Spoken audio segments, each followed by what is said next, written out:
Hi guys, welcome to the channel. In today's video, I'm going to show you how you can follow or unfollow a channel on WhatsApp. So the first step you simply need to do is to open WhatsApp.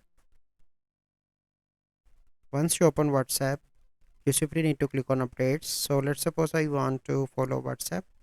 You simply need to click on that. And now you can see that this channel is added in my following. So now I want to unfollow. So you simply need to click on three dots on the top right, and you can see second option unfollow. Click on that, click on unfollow again. So now you can see that this channel is unfollowed. So this is the process by which you can unfollow a channel on WhatsApp. So I hope you find this video helpful. If you find this video helpful, must like this video, subscribe to our YouTube channel for future videos. We'll see you in the next video. Thank you, have a good day.